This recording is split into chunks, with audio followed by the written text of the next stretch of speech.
Hey guys, welcome back for another video. Airbrush maintenance and keeping your airbrush clean is without a doubt one of the most important things you'll do as an airbrushed artist.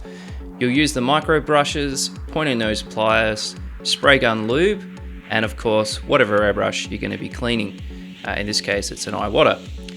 And then there's three other items that I'd strongly recommend you get to clean your airbrush properly. The first of which are solvent-proof gloves, some solvent-proof cups, and some cotton tip buds just to get into the hard to reach places on your airbrush. So let's jump in and I'll show you how it's done.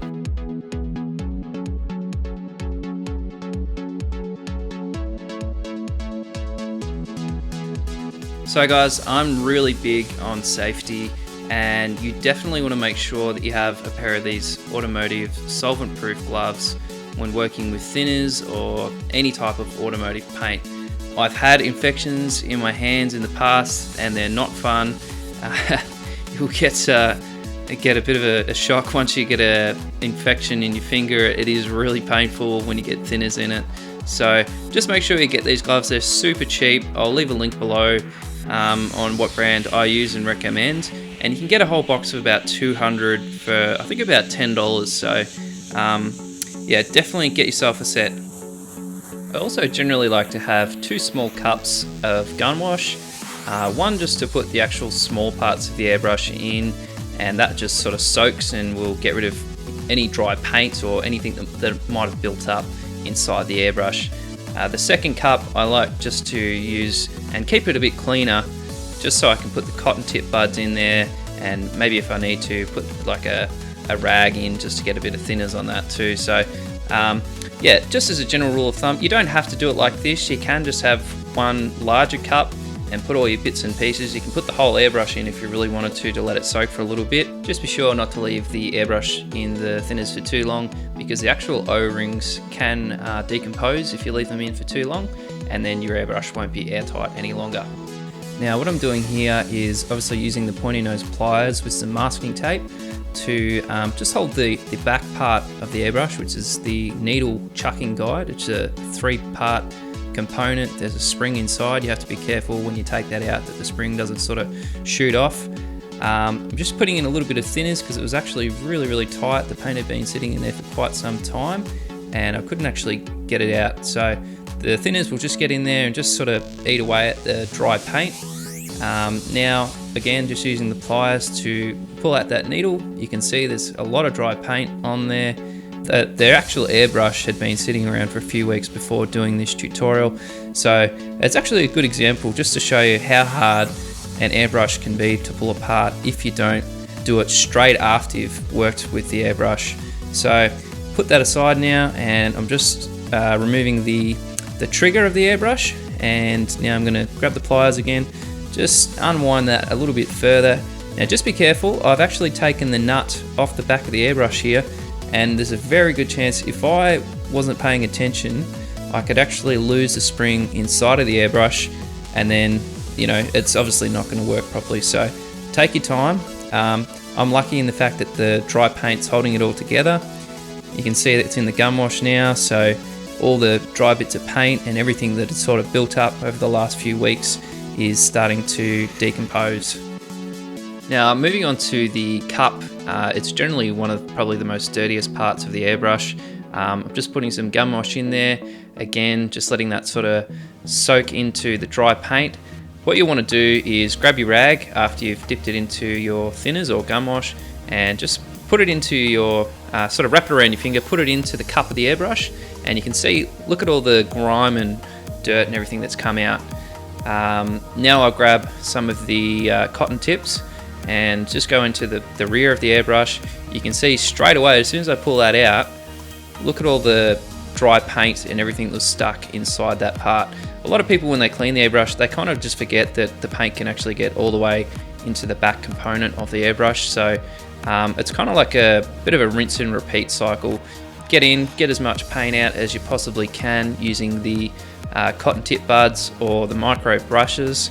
Run a bit of gun wash or thinners back through those components, and just kind of continually rinse out any traces of paint that might be left over. It's a slow process. Again, you can let the airbrush soak to try and get into these areas. Me personally, I prefer to use the cotton tip buds because then I know it's done thoroughly.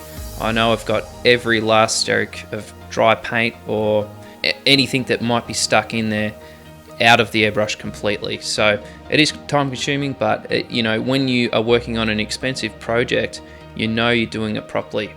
And just a little tip for the micro brushes, they also have dry paint that gets in them. Just dip them in the thinners, grab a clean rag, you can run it through, and that'll obviously clean it out. I also wanted to mention, just as a, for people out there who don't have micro brushes, you can also use an old toothbrush. It's not as good, you can't get into the smaller components of the airbrush, but it's a great way just to scrub off anything that might have dried on the airbrush. You can do the whole thing, go over the whole thing, just clean it up, make it look nice. It's very cheap. I mean, you can get a toothbrush from a supermarket here, wherever you get it from, for I think normally less than $1. So again, a very cheap way of cleaning your airbrush without spending a fortune. Now just quickly before we move on to the next part, you can see here I'm using the micro brushes just to get into that very small paint hole in the cup. Sometimes you will get dry paint in there and it is very difficult to get it out, so you can use the micro brushes for that as well. Now I'm just removing the air valve set here. When you push on the trigger of the airbrush, this is the component that actually lets the air in from the air line. When you remove that, you're going to see this little tiny part inside the airbrush here. You can see it from the bottom and the top. And from memory, this part's called the valve inlet or the valve piston, but it can actually be quite difficult to get out. So I'll just show you a neat little trick that you can use. You don't need any special tools. Just grab the needle from your airbrush. Obviously use the rear end, obviously not the pointy end. You don't want to bend the needle, and you can push it out very gently. Just put it into a cup somewhere safe. There's obviously a little bit of dry paint still in that section, which we can get with the cotton tip bud. And there's the valve piston there. It's got a bit of dry paint on it, which will stop it from moving properly. This particular part, if it's not cleaned properly, when you push down on the trigger of your airbrush, you'll find that it'll actually be quite sticky. It won't come back, it won't spring back up the way it's meant to. So this particular part, make sure you lube it up. It is very important. Even though it's very small, it's one of the most important parts of your airbrush flowing properly. The part that will give you the most grief to remove is the tip assembly. You can see here I'm using the Iwata tool. It's designed specifically for this purpose. You just want to turn it anti-clockwise and gently remove it. Now a part that I don't really clean as much as I should is the MAC valve here. You can see I've just put some gum wash on there. I've got the micro brush. I'm just giving it a bit of a scrub.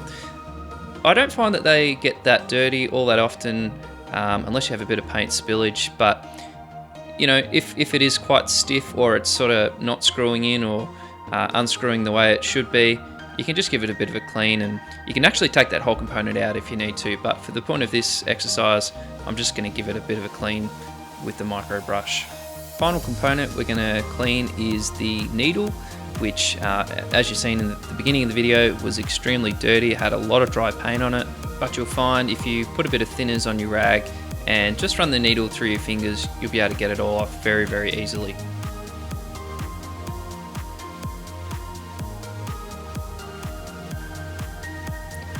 Okay, so now that we've got the needle clean, it's time to give the valve piston a quick bit of lubricant, and it's a little bit tricky to get this back in, so you'll need to take your time. What I tend to find is the best way to do it is to hold the airbrush with your left hand, if you're right-handed, and with your right hand just grab the sort of top of the valve piston, and you want to line it back up to the hole that it originally came from. So just drop it in like so, grab the needle, again use the end of the needle, obviously not the pointy end, and you want to just sort of maneuver it back in. It's a little bit tricky, and once you've got it back in, it should sit in there nice and flush. Okay, so the next component to go back in is the air valve set. I just put a little bit of lubricant on the top part, which is the sort of spring inside there that compresses when you push down on the trigger. Like I mentioned before, it does get quite sticky, so just a little bit of lube, doesn't need too much. Screw that back in, Make sure it's nice and firm. You can use pliers if you want to, but generally finger tight's more than enough. Put the needle guard back on the front of the airbrush, which I failed to mention a little bit earlier in the video, but that'll stop the needle from bending if you drop the airbrush. And then it's time to put the needle chucking guide back together. So this obviously is a 3-part component. I pulled the whole thing apart and put lube all over the spring and all in that internal part, because that is doing a lot of work as you're painting. So you can run the micro brushes through this small part here. Make sure there's no dry paint in there. Bit of gum wash, make sure it's nice and clean. And then, yeah, like I mentioned, you just want to put plenty of spray gun lubricant on these 2 parts here. Now, the reason I put so much on this spring here is because it is going to do 90% of the work you do with an airbrush.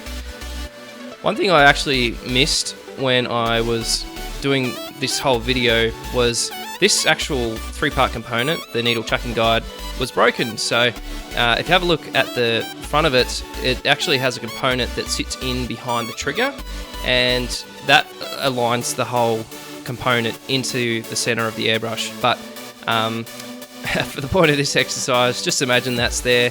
When you screw it back in, it would normally clip into the hole where the trigger sits, and that would line it up and make sure everything sort of screws in the way it's originally designed. But for the point of this exercise, it's just to show you, how to actually go about cleaning the airbrush from top to bottom. So just imagine that little component is there. Okay, so just a couple of drops of lubricant on the trigger. You don't need probably as much as the spring. You can see there's a cutaway part on the bottom of the trigger. That will be the part that faces to the rear end of the airbrush. And on the top side of that component, you'll notice that there's actually no grating or grit for your finger to rest on. So you'll know that that's the actual part that when you're looking from a top-down perspective will face the rear of the airbrush. Once you've got that in, what you want to do now is just screw the needle chucking guide back a little bit so that you can see the alignment slots internally for where the trigger will go into. I turn the trigger sideways to get it in, and once it's in, just twist it and you'll be able to find when it sits in the slots of the internal part of the airbrush. It will take a little bit of mucking around, but once you've got it in, if you sort of press up and down on the airbrush, you'll find that it'll decompress the air valve internally, so you can see it happening just there. Once you've done that, screw your needle chucking guide all the way back in firmly. It'll rest up against the trigger inside the airbrush, and it'll eventually stop actually turning any further. If you find it's very stiff, you've probably over tightened it and you want to sort of, go back half a turn. Okay, and now just moving on to one of the final components, which is the needle. So again, run lubricant right across the whole thing, line it up, slide it all the way through. If it doesn't go through, you know that something's not sitting in there properly. Maybe your trigger, maybe the chucking guide, etc. So once you've got it all the way through, you'll be able to see it at the front of the airbrush where the tip is. Okay, and then the final component is just the paint cap or the fluid cap, whatever you want to call it. I tend to just put a little bit of gum wash in there. You'll find that paint will sort of get stuck in the 2 rings on the top. I don't worry too much about that. But also in the outer ring internally. This can often lead to the paint cap being extremely difficult to get off. So just take your time, use your micro brushes, use your toothbrush to give it a really good scrub, soak it in gum wash if you need to, and then just put the counterbalance handle back on, put everything back together. It should be running smoothly. I can tell you right now that this gun, I need to pull that trigger out and just make sure there's no paint left in there because it's not decompressing properly. So other than that, that's it guys. Thank you very much for watching the video. I hope you enjoyed it. There's been a lot of hard work and time put into it, so leave a comment, leave a thumbs up, and I'll catch you in the next video.